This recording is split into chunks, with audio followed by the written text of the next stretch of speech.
yourself off the move.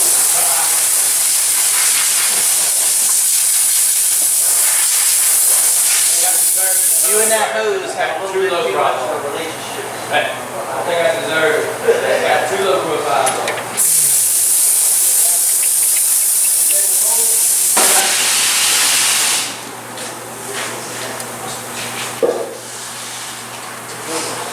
You really learned about whistle already?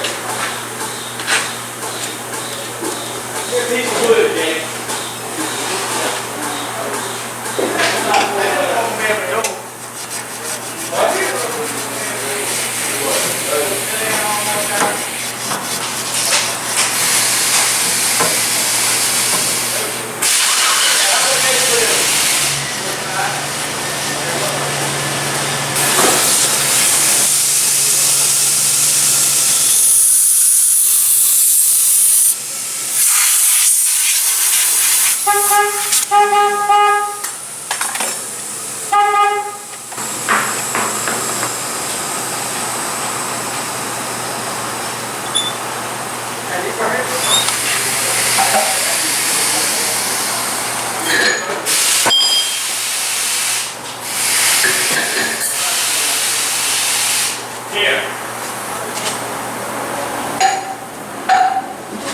That'll help hold that in place for me.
Yo. Why are you being so hot?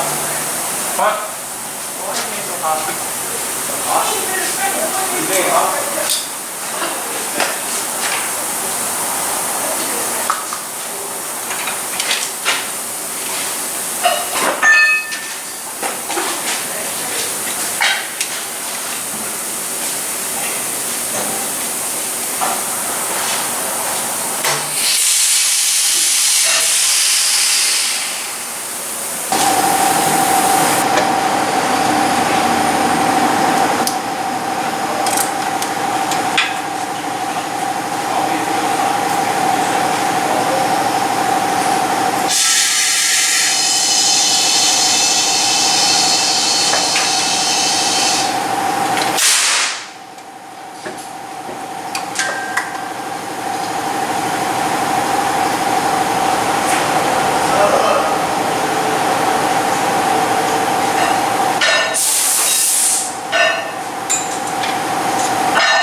Sorry about the poor angle.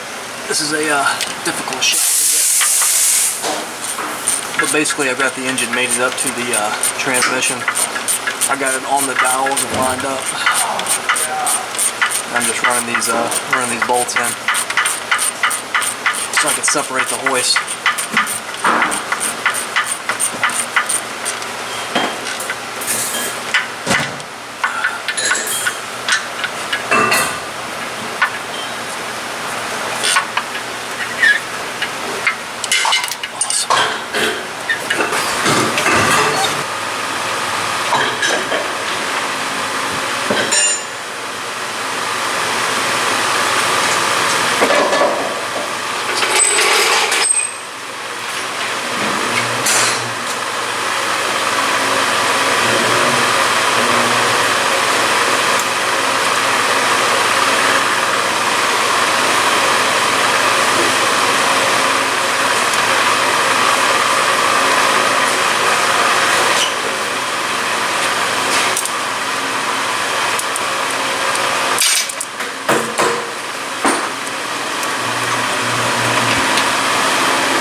now that she's in there, just one quick look around just to make sure everything looks good. Make sure new harnesses are pinched.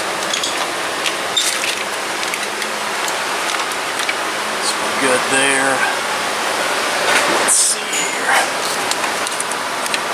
That's where it needs to be. That's going to go there to that ground. Here's the connector for the knock sensor. If I can show you. Goes right there. Taking a look. New filters on, didn't get crushed.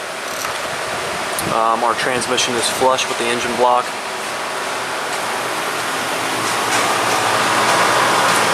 Just got to stick the exhaust up there. No big deal. Got nice new studs in the manifold, so hopefully the next guy won't be as unlucky as we were. Way around this way. Here's our oil level switch connector. All good. None of these harnesses are pinched. I had them pretty well tied out of the way anyways. Engine mount looks good. Our locating dowel is in place. Check that out over here too. All in all, looks good. Went in fairly easy. Couple light snags, nothing too crazy. The transmission was a little bit off center, so I had to kind of level that out. That made it a little bit more difficult, but I had it in about 20 minutes or so. But yeah, as far as going forward, it's just going to be, you know, reverse hub removal. So I doubt that I'm actually going to film any of that. I'm just going to get this thing put back together. Everything on the underside of the engine has been reinstalled. Transmission cooler lines and starter have been reattached on this side of the engine. Harnesses and grounds on this side of the engine have been reattached in their appropriate locations. What I needed to end up doing with this harmonic balancer to get this thing torqued down fully was do it in the vehicle. I just couldn't support this thing properly with the engine out to get the massive amounts of torque that GM wants you to put on that thing. Taking a brief second to sort of explain something real quick. The level of success that you have with reinstalling an engine, or really any project that's involved like this one, is organization. The more organized you are, the higher the level of success you're going to have. Any sort of nuts like this is for the main engine ground. This guy right here, there's another one that actually comes over too that attaches to this location. It's already there, it's already ready for me to reinstall it. Really, whatever you can do to stay organized, like this, for example. These are all the bolts for this actual alternator and power steering pump assembly when that gets folded back over to get bolted down. All that stuff's already with its components. So I mean, really, this is just going to be a super easy assembly from this point. Everything has its place, and there is a place for everything. All that's really left is just getting the intake manifold back on. Obviously getting all of these harnesses folded back over in place. Getting the alternator and the power steering pump back on. Getting the AC compressor back on. Obviously getting the system vacuumed out and recharged. Few small ins and outs. Getting the air intake pipe back on. Rad and condenser back on the front. It's really not that much. If you got to this point, I'm fairly confident in your ability to get things back together. Alright, time for a little update. So I've got the intake on. One thing I like to do after I've torqued a fastener, especially on something that's, you know, a sealing surface like this intake manifold, is I'll mark it just so I can keep track of what I've torqued and what I haven't. One other thing I wanted to mention on this vehicle This isn't its first engine. This has had an engine put in it before. The one that we took out of it was a scrapyard motor. That being said, there was a lot of stuff that was not installed properly. I don't know if you remember when we took this off, it was kind of hung up and it didn't want to fold over here. Normally on an unmolested engine, this would just come out just like that, but they had this harness here wrapped around the backside of one of these power steering lines. So I've corrected that already. Another thing I noticed that I didn't notice on the initial de-installation of this is when I took this harness off of here, this was just sort of sat over here like this. You probably look back on the vid and see that, but where it actually goes is through this little channel. That's also why that beauty cover was so difficult to get off, because this thing had it all bound up. So anything I find like that, I like to go in and correct it. You know, I want to do a good job. I want this customer to get their vehicle back in better condition than they brought it to me in. So in order to route this properly, I'm just, you know, backing these 3 10mm bolts off. And that's going to go right underneath that little channel like that. But there's all sorts of little things like that that I'm having to correct as I go, and that's typical when you're doing a repair on something that someone's already done some pretty extensive work on. So that's just one thing I wanted to mention. I'm at the point now where this engine is completely assembled. All the harnesses are connected. Everything looks good. Everything went in well. Belts are on it, ready to go. Really the only thing left at this point is just throwing the rad and condenser, basically just putting the front end back on the truck. So she don't look like much, but everything is skookum and ready to chooch. Went together real well. A few minor problems, just some harnesses that weren't routed properly from the previous engine that was in this vehicle, but we got it all straightened out. A couple missing fasteners, got those straightened out too. Nothing related to us pulling the engine, it was just things I noticed going back together.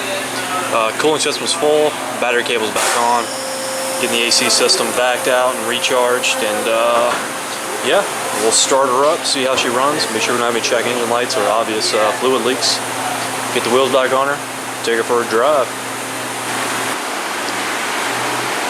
Alright, we've officially reached the moment of truth. Engine oil is full. I had to add another 2.5 quarts on top of what we pumped in when we pressure primed the engine.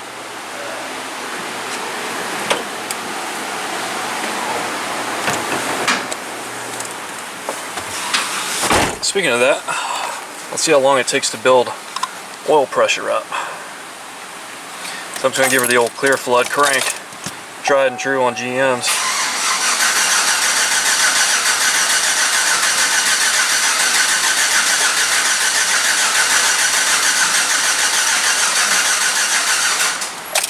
Crank it a little slow. That's typical.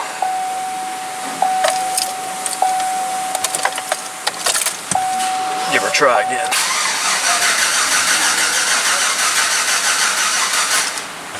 This battery's about to die on me. We're just gonna go for it.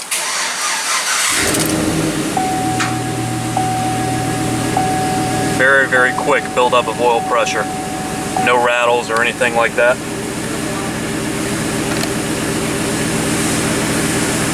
Change engine soon light is on. One thing I know, or change engine oil soon light's on. We also have a check engine light on. We'll have to look into that. It may just be because the battery was disconnected.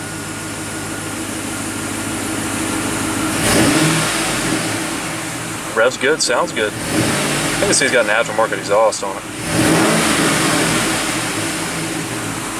Awesome. No rattles, no ticks, no shaking. A little bit of smoke, I mean that's normal. Stop being on the manifolds, don't worry about that. She's running good. Look up underneath, see if you see anything dumping out of it. I do not. We'll let her sit here and chooch away. Put the scan tool on and see what this check engine light's all about. Alright, let's see here. 2007. And do the automatic.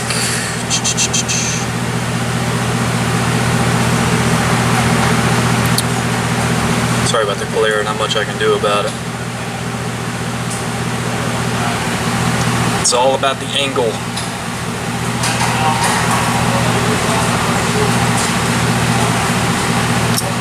Okie dokie. Just gonna go straight to the engine. Just want to see what we're working with here as far as the check engine light goes. I'm hoping it's like a low voltage code or something like that. Evap vent solenoid circuit. Well, we weren't even back there. I know the check engine light was on before on this particular vehicle. That was one of the things that I annotated. That's probably another thing I should have mentioned. So when you're doing a big job like this, you're about to rip the engine out of something, whatever. If you can test drive it, which I was able to on this, test drive the car, make sure you annotate everything obvious that's wrong with it. For example, the check engine light being on. I knew about that before. I went and drove it and just kind of got a feel for the car to see if there's any suspension noise or anything like that. So before you start a project like this, if you're able to, definitely take it for a good test drive just to get a feel for the vehicle. Make sure you didn't cause any sort of problems when you're actually doing the repair. Now, let's just give it one more once over from the bottom, see if we see anything. We're all good there. That's where we dropped the cross member. All good. Checking around for some oil leaks.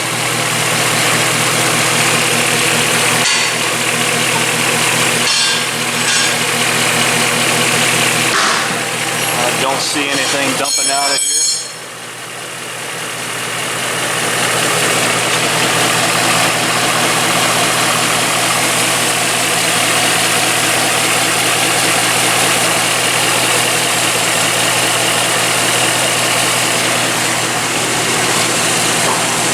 I'd say she looks pretty good.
Those aren't cylinder head bolts.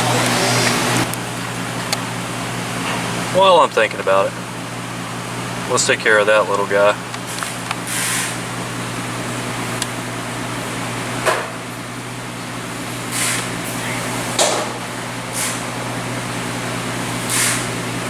Yay. Let's take her for a drive. It's gonna have to be a quick one.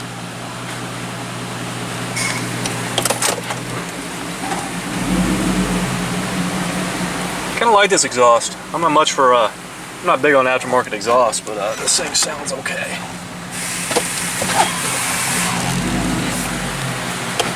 It's always a trick getting in and out of this bay.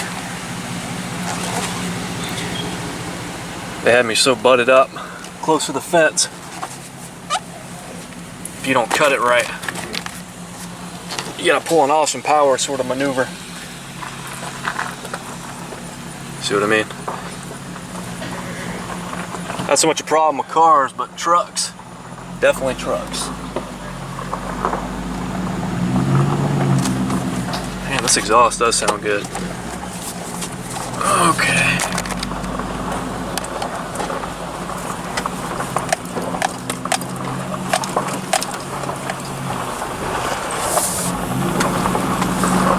Man, I really hope we don't run out of gas. So the way I test drive a job like this is sort of two stages.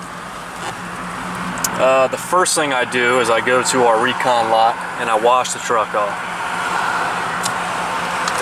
Let me roll these windows up.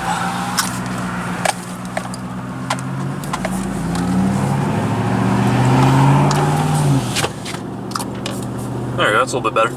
So the first thing I like to do is I like to go to our recon lot and actually wash the truck off. There's a couple reasons for that. One, when I go to do my post-test drive leak check, I can see everything real well.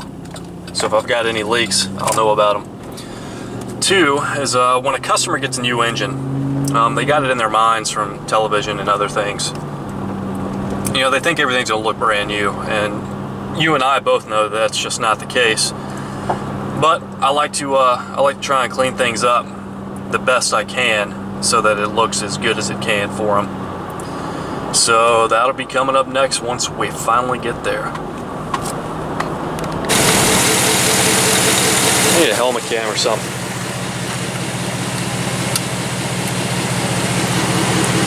You working? Negative.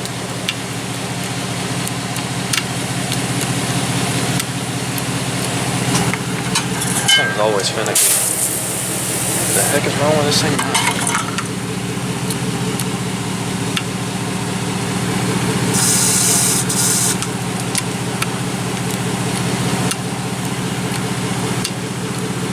Nice.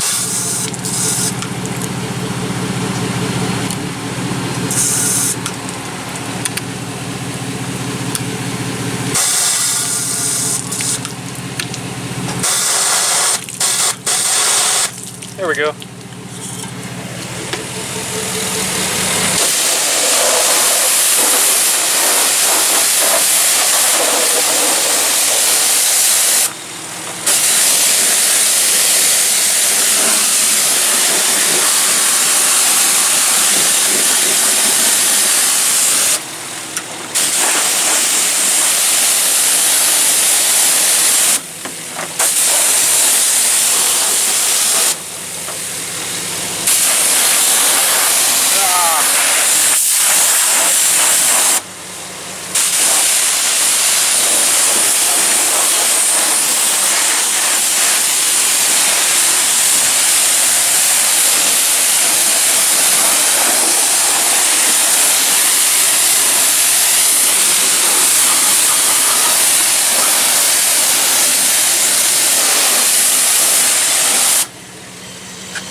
Tell you what, those bugs ain't coming off.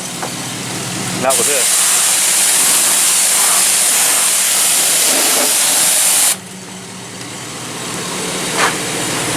I'm gonna do the same thing at the bottom, but I'm not gonna film that because I don't feel like buying a new camera.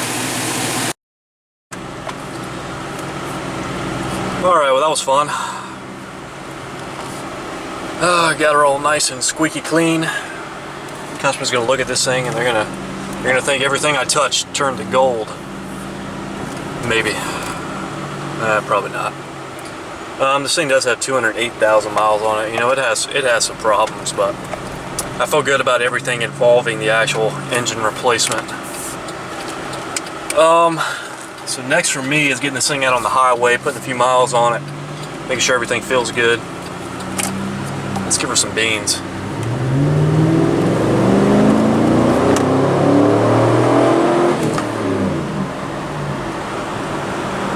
She runs good. She runs strong.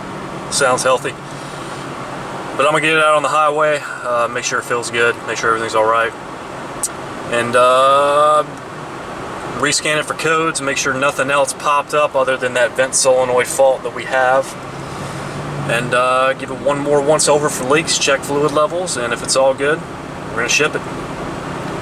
Alright, well that's it for this series. 2007 GMC Yukon engine replacement. Tahoes, Sierras, Suburbans, Silverados, they're all pretty much the same as this. I mean, there's a few small differences regarding body panels and some of the front trim stuff. But most of these Chevy trucks, they all go about the same. There's not a whole lot of differences between them, other than two-wheel drive to four-wheel drive, obviously. There's a few small things that I missed that I wasn't able to show you. Mainly just they skipped my mind, or the camera angles weren't fitting of that. But I feel that I probably showed you about 90% of what the job is, and you know, if you can make it that far, I'm sure that you can figure out the small things that I wasn't able to show you. If there's any questions, leave them down in the comments. Any tips, leave them in the comments. It was fun. It was definitely fun to make a repair video for you guys, a pretty heavy repair video, and keep your eye out. I plan on bringing you more. Thanks for tuning in. See you next time.